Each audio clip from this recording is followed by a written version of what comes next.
અત્યારે ચારેય બાજુ ખરાબ સમાચાર છે. આપણી કેટલી પ્રિય વ્યક્તિને આપણે ગુમાવી ચૂક્યા છે અને કેટલીય પ્રિય વ્યક્તિના દુઃખ સામે આપણે લાચાર ઊભા છીએ. જ્યાં જોઈએ ત્યાં ડર, રુદન, એકલપણું અને અશાંતિ. પણ આપણે હારવાનું નથી. આ સમયે આપણે હારવાનું નથી. આશા નથી છોડી દેવાની, કારણ કે ઈશ્વર આપણી સાથે છે. આપણે અર્જુન બનીને આ યુદ્ધમાં આપણું સર્વસ્વ આપણા કૃષ્ણને સોંપી દેવાનું છે. એ જ આપણો સહારો છે અને એ જ આપણી દીવાદાંડી છે. આ જ વિચારોમાં વહેતો આજનો આપણો અંતરનો સંવાદ. હું છું સૃષ્ટિ અને આજે લઈને આવી છું એક સંવાદ અર્જુન અને એના પુત્ર અભિમન્યુ વચ્ચેનો. આ સંવાદ થકી તમારા મનમાં આસ્થાની જ્યોતને થોડો વેગ આપી શકું એવી મારી અભ્યર્થના. સાંભળો છો તમે અંતરનો સંવાદ.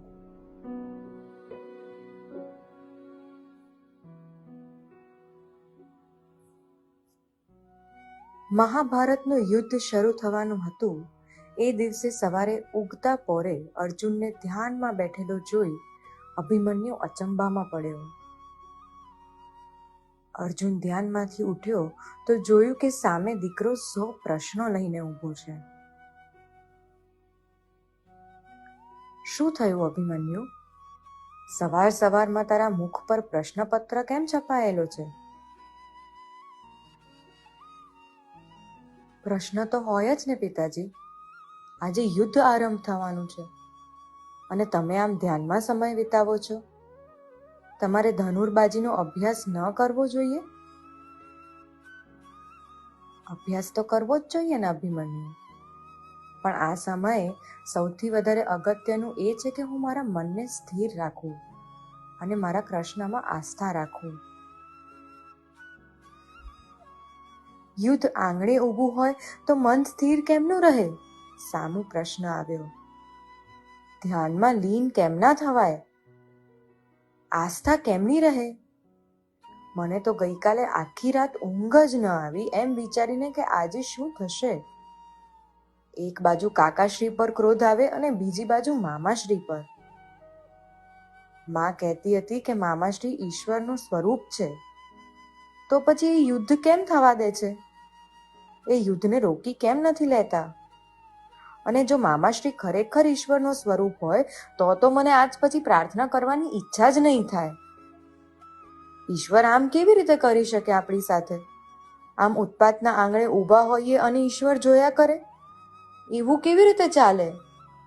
આવા સમયે જ્યારે ઈશ્વર કંઈ કરતા જ ન હોય આપણા માટે, ત્યારે તમે કહો છો કે એમની પર આસ્થા ટકાવી રાખવી જોઈએ, એમનું ધ્યાન કરવું જોઈએ, એમની ભક્તિ કરવી જોઈએ. એવું કેવી રીતે બને? અભિમન્યુએ એક જ શ્વાસમાં બધા જ પ્રશ્નો પૂછી લીધા. આટલા બધા પ્રશ્નો? તે તો મારા માટે એક આખું પ્રશ્નપત્ર તૈયાર કરીને રાખ્યું છે. પિતાશ્રી, મજાક ના કરો, મને જવાબ આપો, નહીં તો મારું મન અજંપામાં જ રહેશે. અર્જુને એ અજંપાવાળું મન પરખ્યું અને પછી શાંત સ્વરે અને સ્થિર મને જવાબ આપ્યો.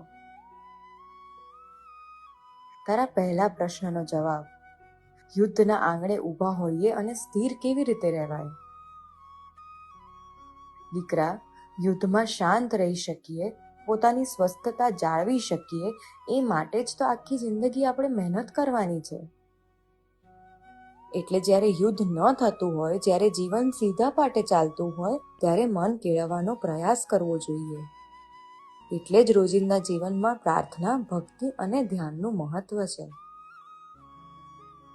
પણ તારો પ્રશ્ન તો એ પણ છે ને કે ઈશ્વર આપણને બચાવતો કેમ નથી?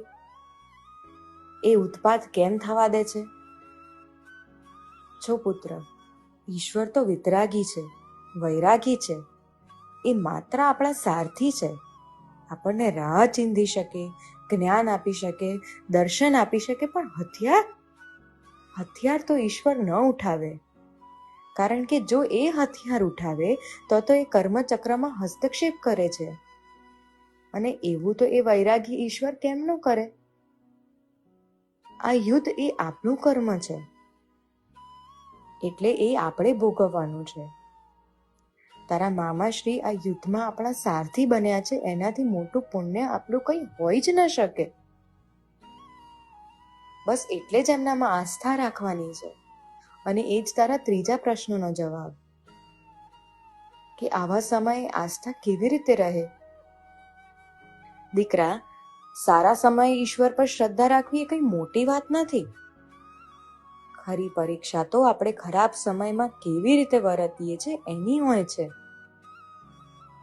ઈશ્વર તો આપણા સારથી બનવા તૈયાર જ છે, પણ શું આપણે ઈશ્વરનો સાથ જોઈએ છે? એ આપણે નક્કી કરવાનું છે. આ અંધકારમાં આપણા આસ્થાનો દીપ જ આપણી દીવાદાંડી બની શકે એમ છે. એટલે અભિમન્યુ, તારી આસ્થાને ટકાવી રાખજે, નહીતર તારો સંસાર અંધકારમાં ડૂબી જશે. પિતાની આ વાત અભિમન્યુના સ્મૃતિપટ પર અંકિત થઈ ગઈ. ચક્રવ્યૂહમાં જ્યારે છેલ્લો શ્વાસ લીધો ત્યારે પણ આ જ વાત યાદ કરી અને પોતાની આસ્થાને ટકાવી રાખી. એ સમર્પણના બળે ઈશ્વરના સમ્યક દર્શન થયા અને અભિમન્યુ એ ચેતના શક્તિ સાથે એક થઈ ગયો. એની આસ્થાએ એની નાવડીને કિનારે પહોંચાડી જ દીધી.